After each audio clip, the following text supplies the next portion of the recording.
All right, if you're gearing up for the NISM Series 12 exam, you know that Chapter 5 on mutual funds is a big one. So in this explainer, we're going to break down all the official study material, really focusing on those core concepts you absolutely have to know to pass.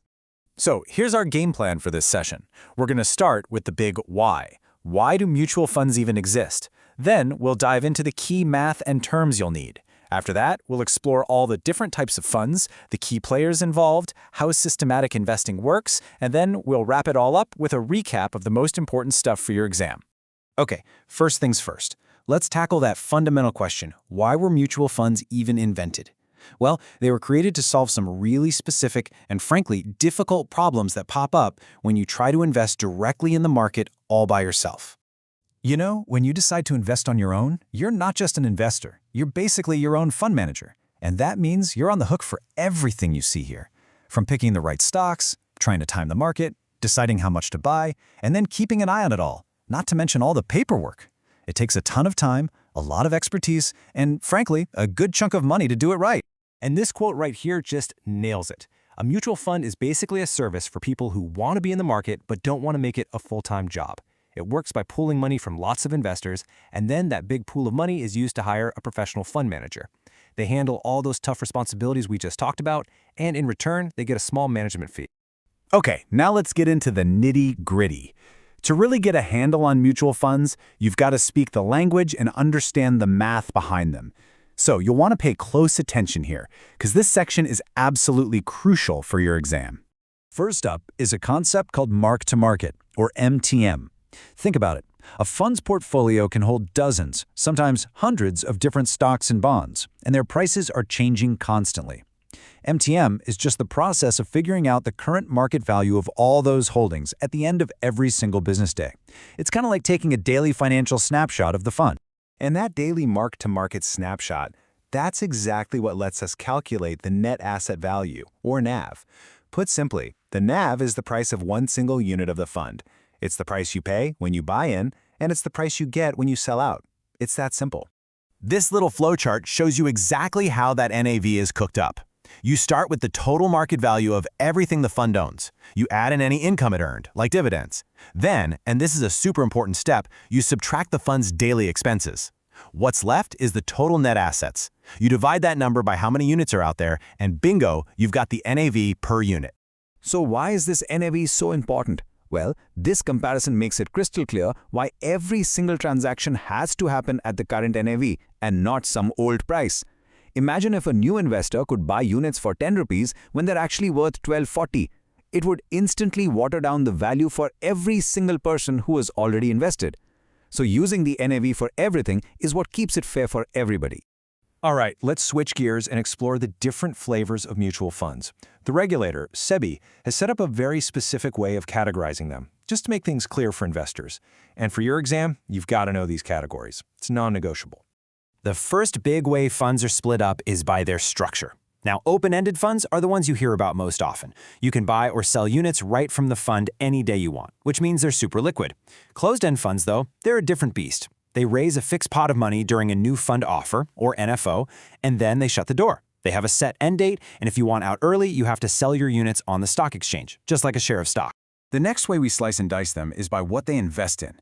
You've got equity funds, which buy stocks and are all about growth. Then there are debt funds, which buy bonds and aim for steady income.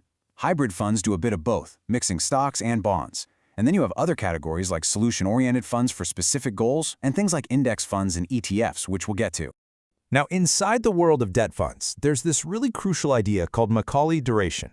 Don't get too hung up on the crazy formula right now. For the exam, what you need to know is that duration is basically a measure of how sensitive a bond portfolio is to changes in interest rates. The longer the duration, the more the fund's NAV is going to jump around when interest rates move. This table here shows you how SEBI uses that idea to categorize all the different debt funds. Okay, so we know why funds exist and what types are out there. But how does this whole thing actually work? Let's pull back the curtain and look at the key players that make the mutual fund machine run. You know, thinking of a mutual fund as a bus service is a perfect analogy for the exam. The sponsor, that's the bus company owner who sets the whole thing up. The trustees are like the inspectors, making sure all the rules are followed to protect you, the passenger. The asset management company, or AMC, that's who hires the bus driver, the fund manager, who actually drives the investments. The custodian is the super secure garage where the bus is kept, and the registrar and transfer agent, they're the ticket counter keeping track of who's on the bus. All right, let's get practical. How do you actually put your money to work, and what are some of the cool tools mutual funds have to make investing easier and more disciplined? This is where systematic plans come in. So, there are three main types of these plans. The most famous one is the SIP, the Systematic Investment Plan, where you just invest a fixed amount every month. The SWP, or Systematic Withdrawal Plan, is the exact opposite. You pull out a fixed amount regularly, which is fantastic for things like retirement income. And then you have the STP, the Systematic Transfer Plan, which lets you automatically shuffle money from one fund to another over time. Now, the real magic beyond an SIP is this concept called rupee cost averaging. Because you're investing a fixed amount of money each month, your money automatically buys more units when prices are low and fewer units when prices are high. Over time, this has the amazing effect of lowering your average cost per unit. This is a huge benefit and, you guessed it, a very common exam topic. Okay, we're on the home stretch now. Let's bring everything together and really focus on some must-know terms and ideas that are very, very likely to show up on your NISM exam. You have got to know these three terms cold. The total expense ratio, or TER, that's the annual cost for running the fund. An exit load is a fee you might have to pay if you sell out too quickly. It's there to discourage short-term trading. And finally, you have active funds, where a manager is actively trying to beat the market, versus passive funds, which just try to copy an index like the Nifty 50, usually for a much lower fee. SEBI actually makes it mandatory for every single mutual fund to show this riskometer. It's a really simple, standard visual that gives you a quick snapshot of a fund's risk level on a scale from low to very high. It just makes it so much easier to compare different funds at a glance. All right, let's try a classic exam-style question. What's the main difference between a growth option and an IDCW option?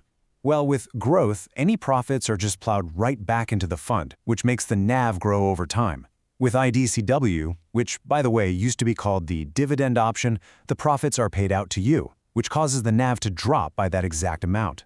So, which one do you think is better for building wealth long-term versus getting regular cash flow? Here's question number 2 for you. This one really gets to the heart of why mutual funds are so amazing for the small investor. The answer, of course, is diversification. With just 5,000 rupees, there's no way you could build a properly diversified portfolio on your own. But by putting that money in a mutual fund, you're instantly buying a tiny piece of a huge, professionally managed and diversified portfolio. And for our last one, a little bit of practical math you might see. Let's walk through it together. First, the total value is 100 units times that 25 rupee NAV, so that's 2,500 rupees. Now, the 1% exit load applies. 1% of 2,500 is 25 rupees. So the investor gets the 2,500 minus that 25 rupee load, which gives them a final amount of 2,475 rupees. Being able to do that simple calculation is key. Good luck with your studies.